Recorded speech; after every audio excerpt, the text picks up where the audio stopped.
Hi aspirants. അപ്പോൾ എല്ലാവർക്കും silent ബാങ്കിങ്ങിന്റെ മറ്റൊരു സെഷനിലേക്ക് സ്വാഗതം.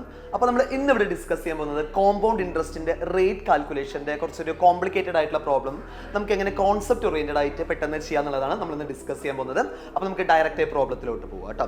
അപ്പോൾ ഇവിടെ പറയുന്നുണ്ട് ratio of 3 year of CI and SI of 1 year on a certain sum of money is 3.64:1 ആണെങ്കിൽ റേറ്റ് പെർസെൻറ്റേജ് എത്രയെന്നാണ് ചോദിച്ചിരിക്കുന്നത് അല്ലേ. അപ്പോൾ നമുക്കിത് എങ്ങനെ കാൽക്കുലേറ്റ് ചെയ്യണം നോക്കാം. അപ്പോൾ കോമ്പൗണ്ട് ഇൻട്രസ്റ്റിൽ നമുക്ക് റേറ്റ് പെർസെൻറ്റേജ് തന്നിട്ടില്ലെങ്കിൽ നമ്മൾ റേറ്റിൻ്റെ ഫ്രാക്ഷണൽ വാല്യൂ നമ്മൾ എന്തായിട്ട് അസ്യൂം ചെയ്യാന്ന് വെച്ചാൽ 1/x ആയിട്ട് അസ്യൂം ചെയ്യുക. ഓക്കെ, അതായത് ഒരു കൺസേൺ റേറ്റ് ഉണ്ട്, ആ കൺസേൺ റേറ്റിൻ്റെ ഫ്രാക്ഷണൽ വാല്യൂ നമ്മൾ എന്തായിട്ട് അസ്യൂം ചെയ്യാം? 1/x ആയിട്ട് അസ്യൂം ചെയ്യും. ഇപ്പോൾ നമ്മളിപ്പോൾ 25% പറഞ്ഞാൽ 1/4, 20% പറഞ്ഞാൽ 1/5 എന്നൊക്കെ പറയാൻ പറ്റും അല്ലേ. അപ്പോൾ അതേപോലെ തന്നെയാണ് റേറ്റിൻ്റെ ഫ്രാക്ഷണൽ വാല്യൂ നമ്മൾ ജസ്റ്റ് എന്തായിട്ട് കൺസിഡർ ചെയ്യാം? 1/x ആണെന്ന് കൺസിഡർ ചെയ്യാം. ഓക്കെ, ഇനി എത്ര ഇയേഴ്സ് കോമ്പൗണ്ട് ഇൻട്രസ്റ്റ് ആണെന്നുള്ളത് നോക്കുക. എത്ര ഇയേഴ്സ് ആണ്? 3 years എന്നാണ് പറയുന്നത് അല്ലേ. അപ്പോൾ നമ്മളിപ്പോൾ 20% പറഞ്ഞാൽ നമുക്കറിയാം 1/5 ആണ് വരിക.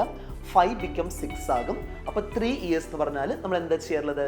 5 cubum 6 cubum ആണ് ചെയ്യാറുള്ളത് അല്ലേ. അതേ കോൺസെപ്റ്റ് തന്നെയാണ് നമ്മൾ ഇവിടെയും ചെയ്യേണ്ടത്.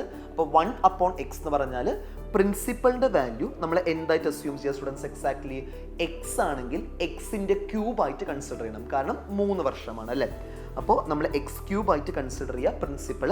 ഈ x³ എന്ന് പറയുന്നത് എന്തായിട്ടാണ് കൺസിഡർ ചെയ്യേണ്ടത്? നമ്മൾ അസ്യൂംഡ് ചെയ്യുന്ന പ്രിൻസിപ്പിളാണ് വരിക അല്ലേ. ഓക്കെ, ഇനി 3 വർഷത്തെ CIയുടെ കോഡ് നമുക്ക് എല്ലാവർക്കും അറിയാം അല്ലേ. എത്ര വരിക?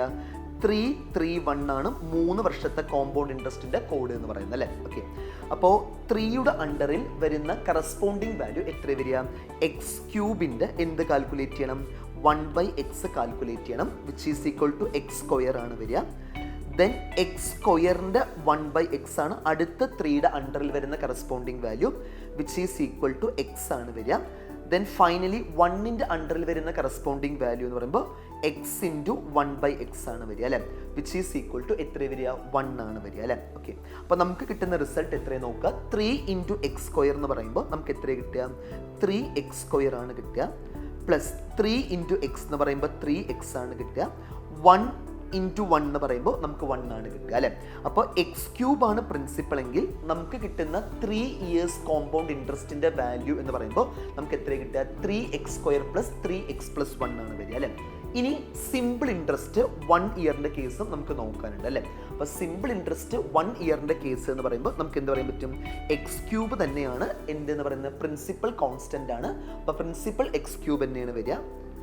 റേറ്റ് 1/x ആണ് അല്ലേ. അപ്പോൾ റേറ്റ് 1/x ആണ്, which is equal to x² ആണ് വരിക അല്ലേ. അപ്പോൾ ഈ കോൺസെപ്റ്റ് കോമ്പൗണ്ട് ഇൻട്രസ്റ്റ് ആണ് വരിക. ഈ കോൺസെപ്റ്റ് അതായത് ഇപ്പോൾ x² എന്നുള്ളത് എന്തിനെ റിഫ്ലക്ട് ചെയ്യുന്നത്? സിമ്പിൾ ഇൻട്രസ്റ്റിനെ റിഫ്ലക്ട് ചെയ്യുന്നത് അല്ലേ. അപ്പോൾ നമുക്ക് എക്സാക്ട്ലി തന്നിട്ടുണ്ട് CIയും SIയും തമ്മിലുള്ള റേഷ്യോ 3.64:1 എന്നാണ് തന്നിരിക്കുന്നത് അല്ലേ.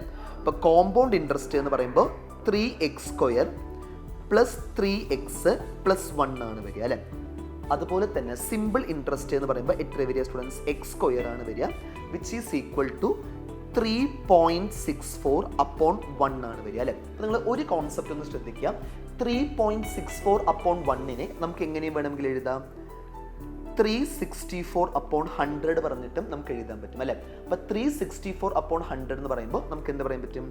4 വന്നിട്ട് 91 ടൈംസ് ആണ് 364-ൽ, 4 വന്നിട്ട് 25 ടൈംസ് ആണ് 100s പോവുക അല്ലേ. അപ്പോൾ നമുക്കതിനെ ഒന്നും കൂടെ എങ്ങനെ എഴുതാന്ന് വെച്ചാൽ 3x² + 3x + 1 അപ്പോൺ x² എന്ന് പറയുന്നത് എന്തിന് ഈക്വൽ ആയിരിക്കും? 91/25 ഈക്വൽ ആയിരിക്കും അല്ലേ. ഓക്കെ, അപ്പോൾ നമുക്കിവിടെ എക്സാക്റ്റ് ആയിട്ട് എന്ത് പറയാൻ പറ്റുമെന്ന് വെച്ചാൽ x² എന്ന് പറയുന്നത് 25 ആണെങ്കിൽ നമുക്ക് എന്ത് പറയാൻ പറ്റും ഫ്രണ്ട്സ്? എക്സിന്റെ വാല്യൂ എന്ന് പറയുന്നത് 5 ആണ് വരിക അല്ലേ. x² 25 ആണെങ്കിൽ എക്സിന്റെ വാല്യൂ എന്ന് പറയുന്നത് 5ന് ഈക്വൽ ആയിരിക്കും. ആ എക്സിന്റെ വാല്യൂ 5 നമ്മൾ ന്യൂമറേറ്ററിൽ CIയുടെ പോർഷനിൽ മാച്ച് ആയി പോകുന്നുണ്ടോ നോക്കുക അല്ലേ. നമുക്ക് നോക്കാം. അപ്പോൾ 3 × x² എന്ന് പറയുമ്പോൾ നമുക്ക് എന്ത് പറയാൻ പറ്റും? 3 × 25 75 ആണ് വരിക. പ്ലസ് 3 ഇൻറ്റു എക്സ് എന്ന് പറയുമ്പോൾ 3 ഇൻറ്റു 5 15 ആണ് വരിക. 75 പ്ലസ് 50 എന്ന് പറയുമ്പോൾ 90 ആണ് വരിക. പ്ലസ് 1 എന്ന് പറയുമ്പോൾ നമുക്ക് എത്ര കിട്ടുക? 91 ആണ് കിട്ടുക അല്ലേ. അപ്പോൾ എക്സിൻ്റെ വാല്യൂ എക്സാക്റ്റ് ആയിട്ട് നമുക്ക് എന്ത് പറയാൻ പറ്റും സ്റ്റുഡൻസ്? 5 എന്ന് പറയാൻ പറ്റും. അതുകൊണ്ട് നിങ്ങൾ ഒരിക്കലും 5 ആണ് ഉത്തരം എന്ന് മനസ്സിലാക്കരുത്. നമുക്ക് എന്ത് പറയാൻ പറ്റും? ഫ്രാക്ഷണൽ വാല്യൂ ആണ് 1/x ആയിട്ട് എടുക്കുന്നത് അല്ലേ. അപ്പോൾ ഫ്രാക്ഷണൽ വാല്യൂ എന്ന് പറയുന്നത് എന്തിന് ഈക്വൽ ആയിരിക്കും? 1/5 ഈക്വൽ ആയിരിക്കും അല്ലേ. ഒരു സെർട്ടൺ പെർസെൻറ്റേജിൻ്റെ ഫ്രാക്ഷണൽ വാല്യൂ ആണ് 1/5 എന്നതുകൊണ്ട് ഉദ്ദേശിക്കുന്നത്. അപ്പോൾ പെർസെൻറ്റേജ് എന്ന് പറയുന്നത് എന്തിന് ഈക്വൽ ആയിരിക്കും ഫ്രണ്ട്സ്? 1/5. ആ ഫ്രാക്ഷനെ പെർസെൻറ്റേജിലോട്ട് കൺവേർട്ട് ചെയ്യാൻ നമ്മൾ എന്ത് ചെയ്താൽ മതി? ഇൻറ്റു 100 ചെയ്താൽ മതി അല്ലേ. അപ്പോൾ എത്ര റിസൾട്ട് വരിക? 20% ആണ് ഉത്തരം വരിക. ഓക്കെ, അപ്പോൾ ഈ ഒരു കോൺസെപ്റ്റ് എല്ലാവർക്കും ക്ലിയർ ആയെന്ന് വിചാരിക്കുന്നു. അപ്പോൾ നന്നായിട്ട് മനസ്സിലായിട്ടുണ്ടെങ്കിൽ ജസ്റ്റ് കമൻറ്റ് ബോക്സിൽ ഒന്ന് മെൻഷൻ ചെയ്യാം. അപ്പോൾ നമ്മുടെ സൈലത്തിൻ്റെ ഓഫ്ലൈൻ ബാച്ചസ് നമ്മുടെ ഏപ്രിൽ മുതൽ സ്റ്റാർട്ട് ചെയ്യുകയാണ്. അപ്പോൾ അതിന് മുന്നോടിയായിട്ട് ഏപ്രിൽ 2-ാം തീയതി ഒരു ഫ്രീ വർക്ക്ഷോപ്പ് നമ്മുടെ സൈലം ബാങ്കിങ് നിങ്ങൾക്ക് വേണ്ടി പ്രസൻറ്റ് ചെയ്യുന്നുണ്ട്. അപ്പോൾ എല്ലാ മത്സരാർത്ഥികളും അതിന് വേണ്ടിയിട്ട് എന്ത് ചെയ്യുക? പ്രിപ്പയർ ചെയ്യുക. ആ കൺസേൺഡ് ആയിട്ടുള്ള വർക്ക്ഷോപ്പിൽ പങ്കെടുക്കുക സ്റ്റുഡൻസ്.